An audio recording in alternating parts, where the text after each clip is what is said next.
ಎಲ್ರಿಗೂ ನಮಸ್ಕಾರ. ನನಗೆ ಸಡನ್ ಆಗಿ ಒಂದು ಹಾಡು ಹೇಳಬೇಕು ಅಂತ ಅನಿಸ್ತು, ಅದಕ್ಕೆ ವಿಡಿಯೋ ಮಾಡ್ತಿರೋದು. ಎಲ್ಲಾದರೂ ಇರು, ಎಂತಾದರೂ ಇರು, ಎಂದೆಂದಿಗೂ ನೀ ಕನ್ನಡದವನಾಗಿರು.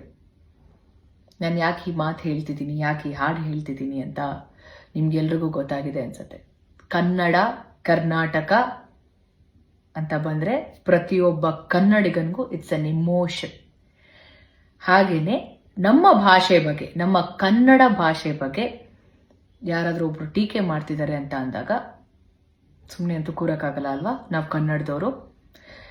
ನಾವು ಕನ್ನಡದವರು ಎಂಥ ವಿಶಾಲ ಹೃದಯದವ್ರು ಅಂದರೆ, ಪ್ರತಿ ಭಾಷೆ ಸಿನಿಮಾನ ನೋಡ್ತೀವಿ, ಪ್ರತಿ ಭಾಷೆ ಸಿನಿಮಾ ಹಾಡುಗಳನ್ನ ಕೇಳ್ತೀವಿ, ಆರ್ಟಿಸ್ಟ್ಗಳನ್ನ ಎಂಕರೇಜ್ ಮಾಡಿ ಸಪೋರ್ಟ್ ಮಾಡ್ತೀವಿ, ಟೆಕ್ನಿಷಿಯನ್ಸ್ನ ಸಪೋರ್ಟ್ ಮಾಡ್ತೀವಿ. ಆದರೆ ನಮ್ಮ ಭಾಷೆ ಬಗ್ಗೆ ಯಾರಾದರೂ ಮಾತಾಡ್ತಿದ್ದಾರೆ ಅಂದಾಗ ಅದಕ್ಕೆ ನಾವ್ಯಾಕೆ ವಾಯ್ಸ್ ರೈಸ್ ಮಾಡಬಾರ್ದು? ನಾವಿಲ್ಲಿ ಯಾವ ಭಾಷೆ ಬಗ್ಗೆನೂ ಕೆಟ್ಟದಾಗ ಮಾತಾಡ್ತಿಲ್ಲ. ನಾವೆಲ್ಲ ಭಾಷೆನೂ ವಿ ರೆಸ್ಪೆಕ್ಟೆಡ್.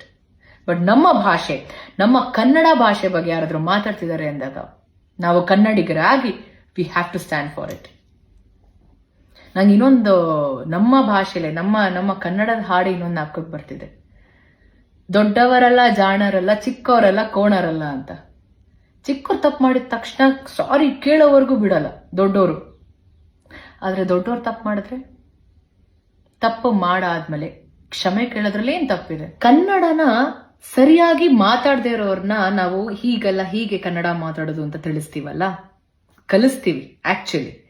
ಇನ್ನ ಕನ್ನಡ ಭಾಷೆ ಬಗ್ಗೆ ತಪ್ಪಾಗಿ ಮಾತಾಡೋರ್ನ ಏನಂತ ಹೇಳೋಣ?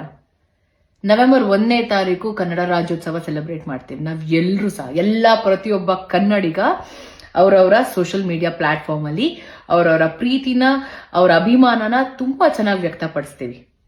ಇವಾಗ ನಮ್ಮ ಭಾಷೆನ, ನಮ್ಮ ಭಾಷೆ ಮೇಲೆ ಇರುವಂತ ಪ್ರೀತಿ, ನಮ್ಮ ಭಾಷೆ ಮೇಲೆ ಇರುವಂತ ಗೌರವನ ನಾವು ತಿಳಿಸೋಣ. ಏನಂತೀರಾ?